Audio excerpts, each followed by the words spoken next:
Hi students, बेटा good morning all of you. तो आप कैसे हैं? आइए आज हम बात करते हैं क्लास 10th की history lesson 1 the rise of nationalism in Europe. Okay, and this is the eighth video on this lesson and the main topic is the making of Germany and Italy. Okay, and main sub topic is Italy unification and second topic is the strange case of the Britain. Students बता दूं आपको कि मैं इस lesson पे 7th video कर चुका हूं। अगर आप नहीं देखें जाके यूट्यूब से देख लें। और लेसन का 8th वीडियो है, इससे पहले मैं 7 वीडियो कर चुका हूं। और आज का मेन टॉपिक है the making of Germany and Italy. इसका पार्ट जर्मनी का पार्ट्स मैंने 7th वीडियो में कर चुका है। और आज का टॉपिक है mainly Italy unified and the strange case of Britain. यानी कि आज हम दो कंट्री के ही स्टोरी को पढ़ने वाले हैं कि जो ब्रिटेन और जो आपका इटली है वो किस तरह से पहले कंट्री डिवाइडेड था या अलग अलग पार्ट्स में मतलब डिस्ट्रीब्यूटेड था, और इसको कैसे और कौन एक किया था, कौन इन्होंने इसको यूनिफाइड किया। जैसे हमने जर्मनी के केस में देखा था कि जो उसको यूनिफाइड करने का जो मेन पर्पस है या जो मेन है आपको वो उन्होंने जो किया था। ठीक है, तो आज हम इसको देखेंगे इटली के बारे में कि इटली को किसने दैट मीन्स यूनिफाइड किया था। ओके बेटा, अगर आपके पास बुक अवेलेबल है तो आप हिस्ट्री के बुक का पेज नंबर 20 ओपन कर लें ताकि आपको लाइन बाय लाइन का स्टोरी क्लियर समझ में आ जाए। ओके, आइए देखते हैं। Like Germany Italy too had long history of the political fragmentation. यानी कि जर्मनी की तरह इटली का भी जो हिस्ट्री है वो काफ़ी मतलब राजनीतिक विखंडन रहा है।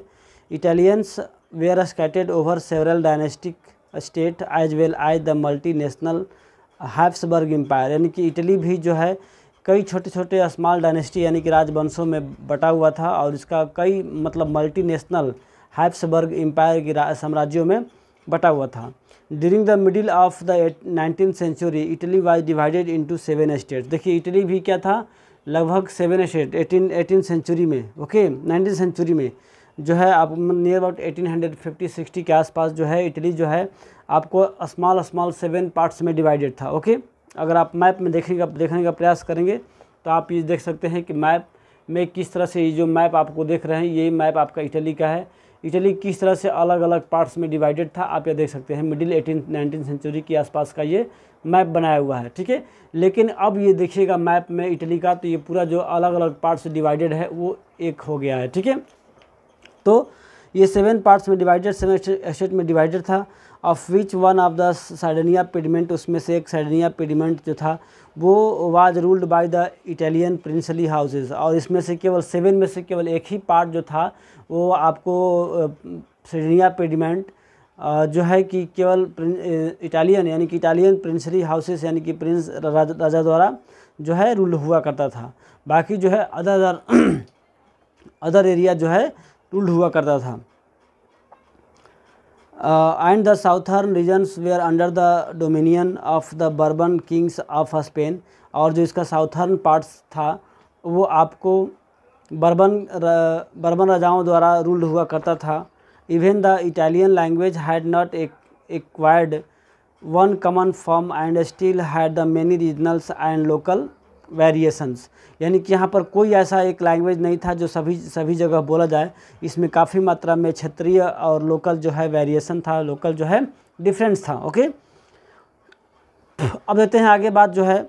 During the 1830 Joseph Mazzini had sought to put the together a confront programmes for a unitary Italian republic. यानी कि 1830 के आसपास जो है जोसेफ मेजनी जो था इटली मतलब एक प्रोग्राम बनाया जिसके द्वारा इटालियन को या इटली को एक प्रोग्राम के तहत उसको रिपब्लिक करके एक किया जाए। ठीक है, एक एकीकृत करने के लिए। He had also formed a secret society called young Italy. और उन्होंने भी एक गुप्त रूप से सीक्रेट सोसाइटी मतलब इटैब्लिश की जिसका नाम रखा गया यंग इटली। फॉर द डिसमेंशन यानी कि उद्देश्य के प्रचार के लिए ऑफ द हिज गोल्स। यानी कि इन्होंने अपने विचार को प्रचार करने के लिए कि अपनी भावनाओं को लोगों तक पहुंचाने के लिए इन्होंने एक यंग इटली नामक एक सीक्रेट सोसाइटी की इस्टेब्लिशमेंट की थी।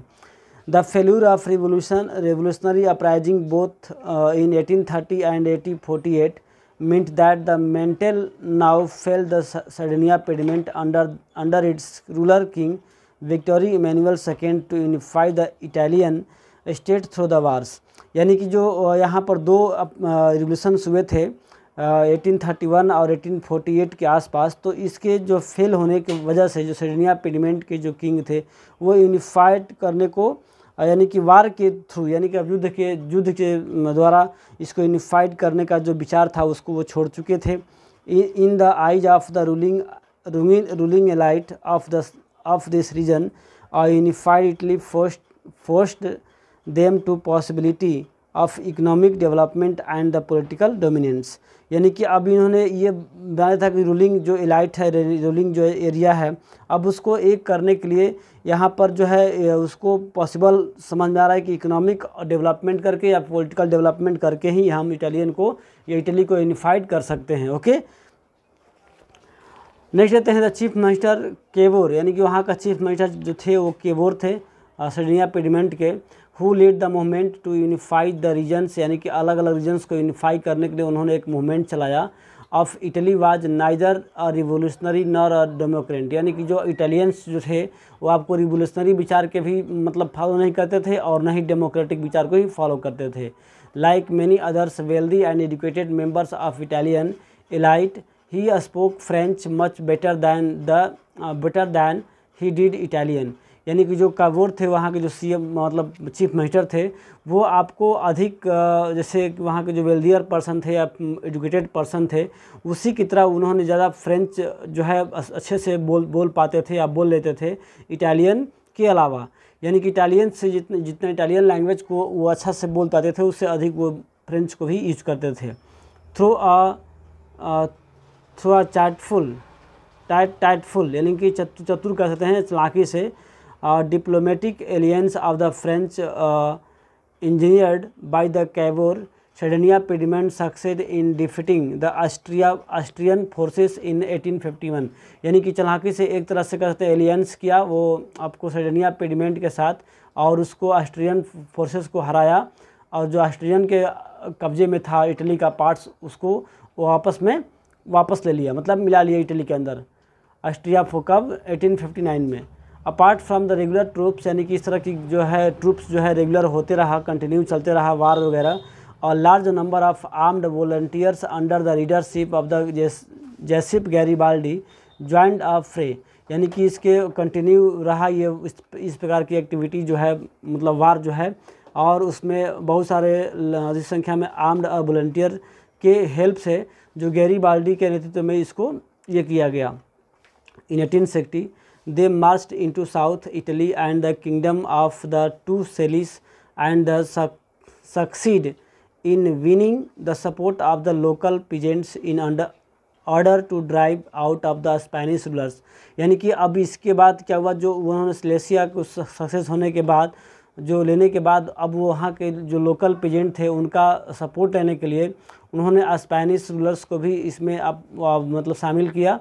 और 1861 में जो विक्टर इमैनुअल थे was proclaimed king United the Italy. और इस लास्ट में जो है जो वहाँ पर 1861 में जो विक्टर इमैनुअल सेकेंड थे उनको यूनाइटेड इटली का राजा के रूप में इटैब्लिश किया गया, उनको थ्रो किया गया। However much of the Italian population among whom rates of literacy were very high. और जो इटालियन जो यद्यपि की जो यहाँ के पॉपुलेशन था इटालियन पॉपुलेशन था उनमें काफ़ी अच्छा लिटरेसी रेट ज़्यादा था। Remained blissful unaware liberal nationalist ideology the peasant mass who support the Garibaldi in southern Italy and the never heard of Italia। यानी कि उन्होंने इटालिया शब्द को कभी सुना नहीं था, लेकिन वो क्या करते थे गैरीबाल्डी को ज़्यादा सपोर्ट करते थे। And believe that La Talia was the Victor Emmanuel wife's. यानी कि उनका विश्वास था कि जो ला टीला वर्ड्स है वो इमैनुअल्स जो विक्टर्स हैं उनके वाइफ का नाम है। यानी कि इस तरह से इन्होंने गैरीबाल्डी ने इटली का यूनिफिकेशन किया, ठीक है, 1861 में। ओके, आगे देखते हैं जो नेक्स्ट पॉइंट हमारा है आज का, the strange case of the Britain. यानी कि इस प्रकार जैसे इटली का यूनिफिकेशन हुआ, जर्मनी का हुआ, उसी प्रकार से ब्रिटेन का भी कुछ हिस्ट्री है। इसको हम देख लेते हैं कि हिस्ट्री किस तरह से ब्रिटेन को इतना जो है पावरफुल नेशन के रूप में डेवलपमेंट किया गया। इसको हम आज देख लेते हैं। ओके, चलिए देखते हैं। The model of the nation or the nation state, some scholars have argued the Great Britain, यानी ग्रेट ब्रिटेन में जो आपको मॉडल नेशन या स्टेट के रूप में इसको इस्टेब्लिश किया गया, तो उसका भी ग्रेट ब्रिटेन जो है आपका रोल मॉडल के रूप में सामने आता है। In Britain the formation of nation state, यानी कि ब्रिटेन में जो नेशन स्टेट की फॉर्मेशन हुई, जो मतलब उसका इस्टेब्लिशमेंट हुआ, was not a result of sudden avail और रिवोल्यूशन, यानी कि जिस तरह से अदर्स कंट्री का जो वार की वजह से या फिर रिवोल्यूशन की वजह से उसका यूनिफिकेशन किया गया, उस तरह से यहाँ पर ब्रिटेन में ऐसा कुछ अचानक घटना या रिवोल्यूशन की वजह से नहीं उसका इतना पावरफुल हुआ। It was the result of long drawn out process, और यह लंबी प्रक्रिया चली थी, इस प्रकार से ये संभव हुआ था।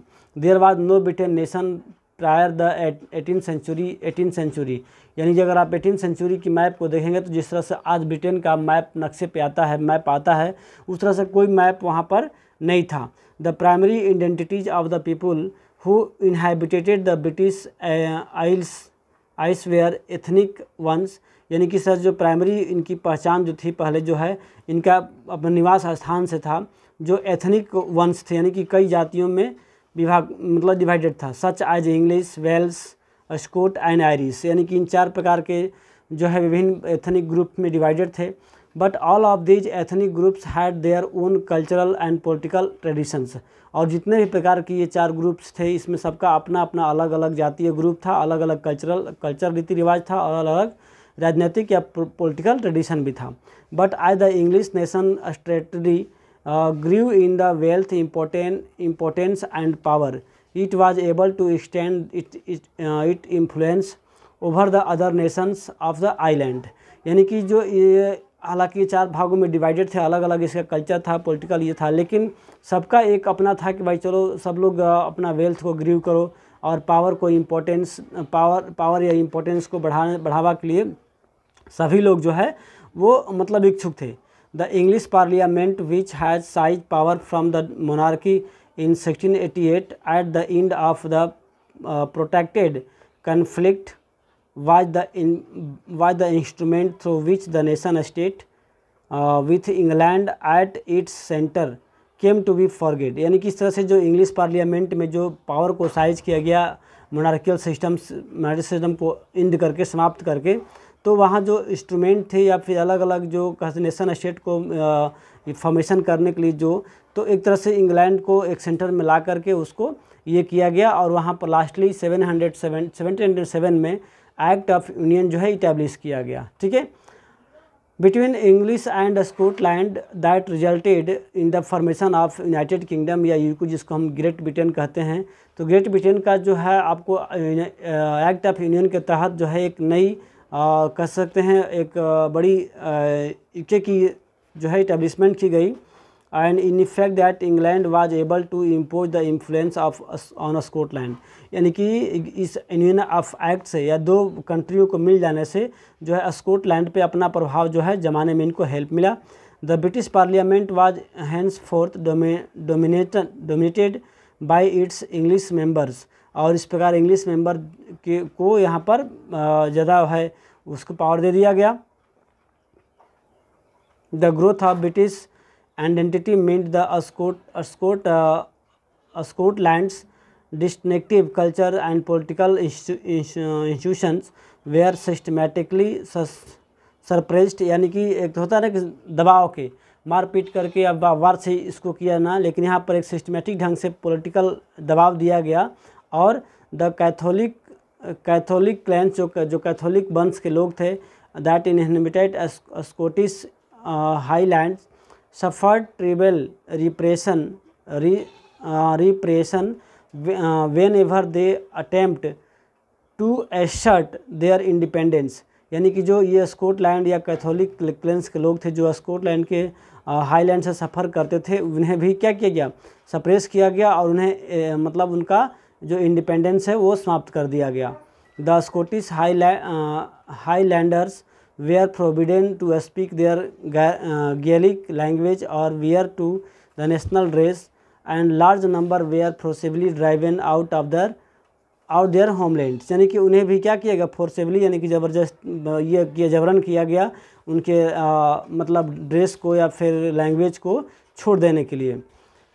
Ireland suffered a similar fate, और आयरलैंड में भी सेम इसी प्रकार की मतलब कुछ घटनाएं घटी थी जैसा कि वहाँ पर स्कॉटलैंड में देखा गया था।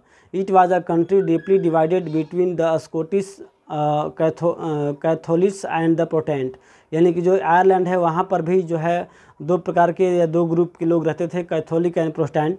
The English hope that Protestant of Ireland to establish their dominion over a largely Catholic country, यानी कि यहाँ पर भी ये इंग्लिशों का यानी कि ब्रिटिश का ये ख्याल था कि जो प्रोटेस्टेंट है आयरलैंड का वो काफ़ी ज़्यादा मतलब प्रभावी रूप से वहाँ पर हैं कैथोलिक कंट्री में। Catholic revolts against British dominance were suppressed, यानी कि इसको दबाने के लिए कैथोलिक भी यहाँ पर मतलब कह सकते हैं एक तरह से रिवोल्ट किए, आंदोलन किए। आफ्टर अ फेल्ड, यानी कि ये रिवोल्ट जो है वहाँ पर फेल्ड कर गया, जो रिवोल्ट लीड किए थे वोल्फ टॉन ने, ठीक है।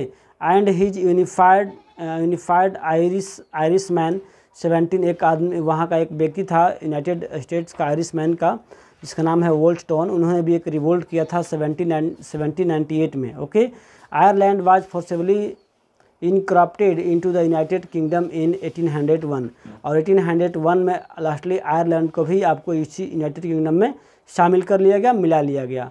और new British nation was forget through the propagation of a dominion English culture, और ख़ासकर जो इंग्लिश नेशन जो बना वहाँ पर एक प्रोपगेट किया गया इंग्लिश कल्चर को मानने के लिए। The symbol of the new Britain, और न्यू ब्रिटेन जब बना उसका एक नया सिंबल दिया गया, नेशनल जो ब्रिटिश फ्लैग यानी कि यूनियन जैक जो है उसको ये से पहचान किया गया। द नेशनल एंथम, उसका नेशनल एंथम बना गया God save our nobles king. The English language, उसका अलग लैंग्वेज, यानी कि यहाँ पर जब न्यू ब्रिटेन बना तो उसका अलग अलग अपना अपना सिंबल जो है न्यू फ्लैग के रूप में, न्यू नेशनल सॉन्ग के रूप में, नेशनल एंथम के रूप में उसको इस्टेब्लिश किया गया। Were actively promoted and the older nation survived only as a subordinate partners of in this union, और जो पुराने जो एरिया थे, जो पुराने उसके मतलब नेशंस थे, उसको एक सबऑर्डिनेट के रूप में, उसको सहयोगी के रूप में रखा गया, जबकि उसका प्रभाव नहीं चला। पूरे ब्रिटेन में क्या हो गया, एक सिंबल हो गया, एक नेशनल फ्लैग हो गया, एक नेशनल एंथम के रूप में सबको मतलब उस पर ये किया गया, ठीक है। तो अब आगे देखते हैं जो नेक्स्ट आपका टॉपिक है विजुलाइजिंग द नेशंस, यानी कि अब लास्ट ही मतलब अब नेक्स्ट वीडियो जो है आपका लास्ट होगा। इसके बाद मैं लाइव क्लास में आऊँगा और जो भी आपको डाउट्स होगा आप उसको पूछ लेना, ठीक है। तब तक के लिए गुड बाय।